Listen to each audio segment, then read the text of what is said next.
haven't had an opportunity to be around you. I mean, just the Pittsburgh win and what's done for you guys going into this week.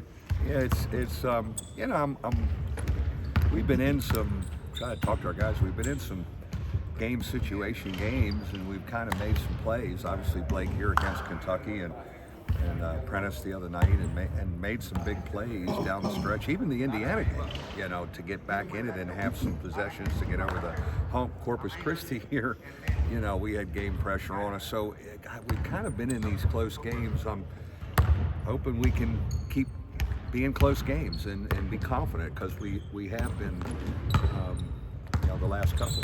What do you see in North Carolina? They're really scoring, and they're shooting. They've made 10 threes in their league games, and this is a new North Carolina. You know, they're playing a little more 4-round-1.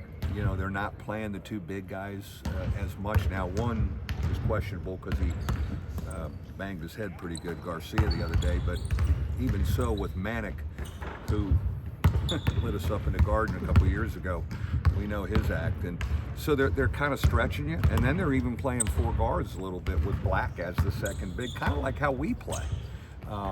So they've been really potent offensively. They still play fast. We got to control tempo. It's a little bit like the Kentucky game plan. We can't be all over. We want to run some, but not a total track meet. And then can we chase them off the arc? You know, and our big guys are going to be on their own. So let's not give up 3-point. I thought at Pittsburgh we gave up a bunch of and ones. You know, if a guy has an angle on you in the post, Paul, Nate, let him score. You don't have to try and be a hero, because we also can't absorb a lot of foul trouble with our rotation, you know, where it's at 7 guys. Are you seeing them playing a different style because of the change of leadership? Yes, less guys. Of course, they've got some injuries and a guy in protocol, but you know, it was under Roy and Dean, it was 10 guys, and they're gonna play 2 bigs inside the arc almost all the time. I think the only time they adjusted at times was against us. You know, in the second half, they would, when Roy was there, that is, they would downshift and play smaller, play a second big who could chase a guard around. But you know, they've been true. Now they still run their break, and they still want to feed the post to Baycoat.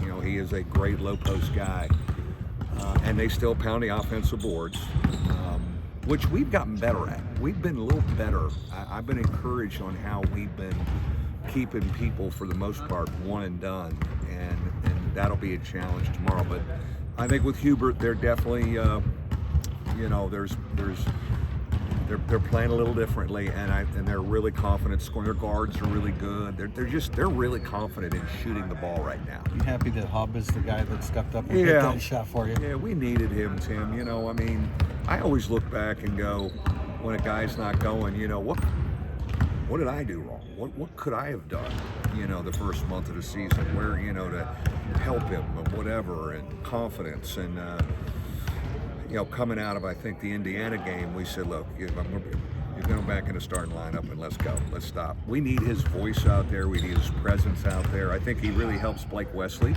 especially at the beginning of games, you know, because you know, there's an anchor there, but he's kind of a voice, and he's seen it all, and you know, we need his presence. So the other night was, you know, I was thrilled for him, because he had been searching. Mike, how does wins like this impact you guys as you're continuing to build towards the end of the season? You talking about if we could get tomorrow? Yes. Yeah, no, it would be huge. I mean, you know, anytime, to get to 2-1 in this league would be unbelievable. Again, anytime you can beat that program, you know, the North Carolina program, the Kentucky program, the Duke program, you know, it's good for your program. But to have a 2-game win streak, the way this league looks now, and we lost a game Saturday, and you know, you're trying to shorten the practice week and keep everybody mentally into it, it'd be something we could really grow out of. And to have the confidence coming off of Pitt, and knowing that everybody stepped up, and especially for Prentice to have that confidence, like, hey, I've got this, I can do this, and not doubt himself. How important is that as you prepare for tomorrow night? Yeah, no, I think Hub is a key for us, and we've gone full circle with him, and in the lineup, out of the lineup, back in the lineup, and And his attitude's been great. I mean, we need him. I think he's keeping it simpler. But maybe the thing we need the most is his voice and leadership because of all the experiences he's had through the years. So we're going to need him not only tomorrow night. We need him the rest of the way. He gets no more sabbaticals. Mike, probably playing your best ball of the season with 3 wins in a row or so, 4 out of 5. But then you have the layoff. How much does it help to have a veteran team like you have? It has. You know, that's a long week of practice when you've been into a game rhythm and you feel you're playing kind of, you know, better and feeling a little better about yourself. So it's a fine line of, you know, how much you practice. You want to keep everybody healthy, keep them sharp. You know, we scrimmaged on Saturday just to have a game day since we didn't have a game day. And now you're kind of getting into you're into this segment of, especially with the older guys and the guys that are playing, and even Blake, you know, you're not out here 2 hours. You know, you're trying to keep everybody's energy ready, and then you're ready to react to schedule changes if something happens. You referenced that they're shooting really well from 3, I think 40% on the year, and they're sharing it well too, up around 14, 15 assists per game. What specifically does that kind of challenge your backcourt? Well, I think the first thing is, you know, your transition, because they really push, and then, you know, chasing them off the arc and making them 2-point shooters and having to move our feet. I don't know how much we can help on Baycoat, because it's one of those things where if people are going to make double-digit threes against us, they're going to score too much. And we hope we can keep our double-digit 3 thing kind of going. We've been riding that a little bit after not shooting it well early, and I think we can get some looks against them and be good with the ball. We're making our free throws at a high clip. We've got to keep them off the line and no dumb fouls, because we really can't afford foul trouble. Y'all are